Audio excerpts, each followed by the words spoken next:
श्रीपाद राजम शरणम प्रपद्ये अध्याय 47. पिठिकापूर पासून पंचदेव पहाड ग्रामापर्यंत श्रीपादांच्या माता पिता आजी आजोबा आणि भक्तगणांचं विचित्र प्रयाण. श्रीपादांच्या दरबारात सर्वांना यथेच्छ भोजन मिळत असे. अन्नपात्रातून कितीही अन्न काढलं तरी त्यातलं अन्न संपतच नसे. हे मोठं दिव्य आश्चर्य होतं. सर्व प्राणीमात्रांनी भरपूर अन्न खाल्ल्यावर जलचरांना सुद्धा तो प्रसाद मिळावा या उद्देशानं अन्नपात्रातील उरलेलं अन्न कृष्णा नदीत सोडण्यात येईल. श्रीपाद प्रभू बापनाचार्युला म्हणाले, आजोबा, तुम्ही श्रीशैल्यावर सावित्री काठक यज्ञ संपन्न करून सूर्यमंडलातील तेज शक्तिपातद्वारा आकर्षित केलं होतं. तसंच मी अवतार घ्यावा म्हणून भारद्वाज मुनींनी अत्यंत आर्त भावानं प्रार्थना केली होती. त्यांना दिलेल्या वचनाचं पालन करण्यासाठी मी अवतार घेतला आहे. ब्रह्मस्वरूप हे शब्दांनी वर्णन करता येत नाही, तसंच मनानंही त्याची कल्पना करता येत नाही. ते ब्रह्मस्वरूप केवळ दत्तात्रेय प्रभूच जाणू शकतात. त्यासाठी आपण त्यांच्याच नावाचा जयघोष करूया. मी देशकालावर मात करू शकतो. माझ्या इच्छेला पर्याय नाही.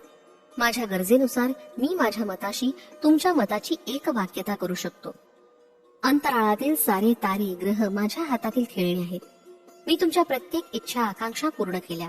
आजोबा, पूर्वी तुम्ही लाभारी महर्षी नंद भास्कराचार्य झालात तेव्हा प्रत्येक वेळी मी तुमच्यावर कृपा केली. आता बापन्ना वधानुलू म्हणून आलात व मी श्रीपाद श्रीवल्लभांच्या रूपात भाव विभूर होऊन आलो आहे. यात आश्चर्य वाटण्यासारखं काही नाही. यानंतर व्यंकटप्पा श्रेष्ठी म्हणाले, हे सोन्या, हे कृष्णा, तुला सर्व काही सोपं वाटतं, परंतु आम्हाला ते असाधारण आणि रोमांचकारी वाटतं. यावर श्रीपाद प्रभू म्हणाले, आजोबा, मी पूर्ण प्रज्ञ असून प्रत्येकाच्या कर्मधर्माप्रमाणे ज्याचं त्याला फल देत असतो. माझ्यातून निघालेला लहानसा किरण सुद्धा पृथ्वी सहन करू शकत नाही. थोडीशी कुंडलिनी शक्ती जागृत केली तर तुम्ही ती सहन करू शकत नाही. त्यामुळे मी माझ्याच मायेमध्ये स्वतःला सुरक्षित ठेवतो. जेव्हा गरज पडेल तेव्हाच मी असाधारण कार्य करू शकतो. असा कोणताच वर नाही ज्यात माझी माया नाही. मी करू शकणार नाही असं कोणतंच कार्य नाही. तुम्हा सर्वांना पिठिकापुरमहून इतक्या थोड्या वेळात पंचपहाड ग्रामापर्यंत आणण्यामागे मी दत्तप्रभूच आहे. हे तुम्हास कळावं हाच उद्देश होता. नरसिंह वर्मा म्हणाले, सर्व जनांचं रक्षण करणारा एकमेव क्षत्रिय तूच आहेस. बाकी सारे नाममात्र क्षत्रिय आहेत. यावर श्रीपाद प्रभू म्हणाले, क्षत्रियत्व हा माझा नेहमीचा स्वभावच आहे. शिवाजी महाराज या नावानं महाराष्ट्रात अवतार घेऊन सनातन धर्माचं रक्षण करावं अशी ईश्वरी इच्छा होती. या इच्छेनुसार शिवाजी राजाचा अवतार धारण करून महाराष्ट्रात हिंदवी राज्याची प्रतिष्ठापना करेल. यावर नरसिंह वर्मा म्हणाले, सार्वभौम श्रीपादांचा जय जयकार असो. श्रीपादांच्या आजी म्हणाल्या, अरे बाळा, तुझा विवाह सोहळा पाहण्यासाठी आमचे डोळे आतुर झाले आहेत. तुझा विवाह सोहळा मोठ्या थाटामाटानं साजरा झालेला आणि तुझ्या कपाळावर लग्नाचा टिळा लावून मुंडावळ्या बांधलेला सर्व शृंगाराने नटलेला नवरदेव आम्हाला पाहायचा आहे. श्रीपाद म्हणाले, आजी, अवश्य तुमच्या इच्छेप्रमाणे होईल. मी कल्की अवतारात शंभर गावात जन्म घेईन. त्यावेळी पद्मावती नावाच्या अनघा लक्ष्मी बरोबर विवाह करीन. परंतु यासाठी काही काळ लागेल. तुमची इच्छा मात्र मी अवश्य पूर्ण करीन. व्यंकट सुब्बम्मा श्रीपादाला म्हणाली, हे कान्हा, तू माझ्या हाताने दूध दही साय लोणी खाऊन खूप दिवस झाले. माझ्या हाताने तुला खाऊ घालण्याची तीव्र इच्छा आहे. माया नाटक सूत्रधारी श्रीपाद प्रभू आणि त्यांचा लीला विनोद. श्रीपाद म्हणाले, आजी, तू अवश्य खाऊ घाल. मला आपल्या हाताने खाण्याचा कंटाळा आला आहे.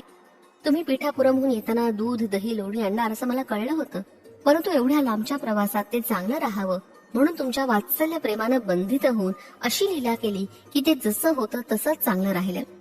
आजी, यासाठी मी किती कष्ट सहन केलेत म्हणून सांगू. इतक्या दुरून 18 घोडा गाड्यांना पंचदेव पहाड पर्यंत आणणं सामान्य आहे का? माझं सारं अंग ठणकत आहे. माझ्या हातावर किती वळ उमटले ते बघ. खरोखरी श्रीपादांच्या हातावर फोड आले होते. व्यंकट सुब्बम्मानं अत्यंत मृदू भावानं श्रीपादांच्या हातांना लोणी लावलं आणि अंगास गरम पाण्याचा शेक दिला. खरोखर माया नाटक सूत्रधारी श्रीपादाच्या लीला मोठ्या अगम्य होत्या. राजमंबा म्हणाली, हे कृष्णा, तुझा आवडता हलवा करून तो चांदीच्या पात्रात घालून आणला आहे. तू जवळ ये, तुला खाऊ घालते. श्रीपादांच्या 3 आजींनी मिळून त्यांना तो मधुर हलवा खाऊ घातला, परंतु त्या पात्रातील हलवा संपतच नव्हता. श्रीपादांनी ही लीला बऱ्याच वेळपर्यंत चालू ठेवली. ते आजीला म्हणाले, तुम्हा तिघींना माझ्याविषयी अत्यंत प्रेमभाव आहे. तिघींनी मिळून मला एकट्यालाच हलवा खाऊ घातला, तेव्हा मला त्रास होणार नाही का? यानंतर श्रीपादांनी आपल्या भावाला, बहिणीला, मेहुण्यांना तो हलवा आपल्या हाताने खाऊ घातला. तिथं आलेल्या भाविकांमध्ये व्यंकय्या नावाचा एक शेतकरी होता.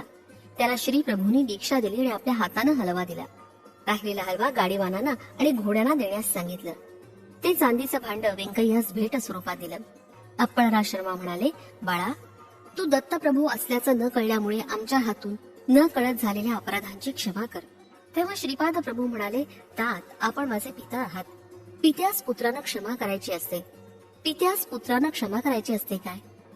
तुम्ही मला पूर्वीप्रमाणेच आपला मुलगाच समजून वात्सल्य अमृताचा सतत वर्षाव करावा.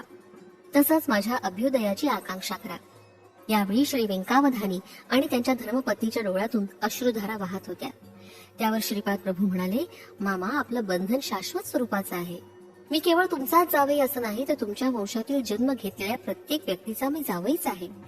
मी माझ्या दिव्य लीलाने तुम्हाला सुखवीत जाईन. कलकी अवताराच्या वेळी पद्मावती देवीचा वधू स्वरूपात स्वीकार करून तुमची मनोकामना पूर्ण करीन.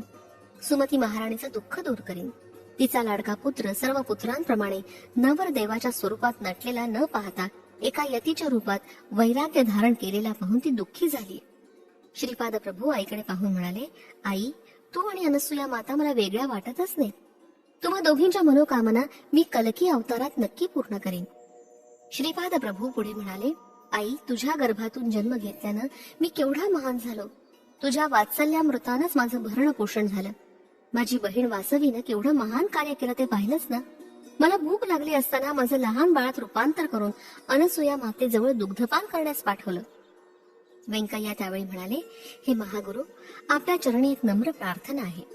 आपण ज्या असंख्य लीला या दरबारात केल्यात, तो दरबार आणि याला लागून असलेला परिसर विश्वविख्यात व्हावा. श्रीपाद म्हणाले, भविष्य काळात माझा दरबार पक्क्या इमारतीत परिवर्तित होईल. यात गोधन सुद्धा असेल. यात माझ्या कितीतरी लीला प्रदर्शित होतील. हा माझ्या डोळ्यांनी पाहिलेला भविष्य काळातील अनुभव आहे.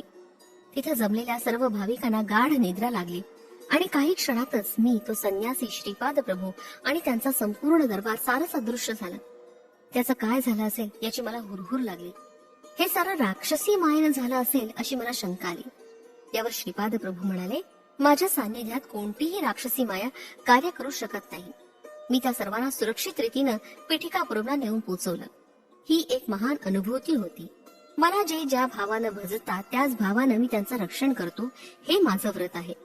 श्रीपाद श्री वल्लभांचा जय जयकार असो. फलश्रुती, सर्व शुभ फल मिळण्यास.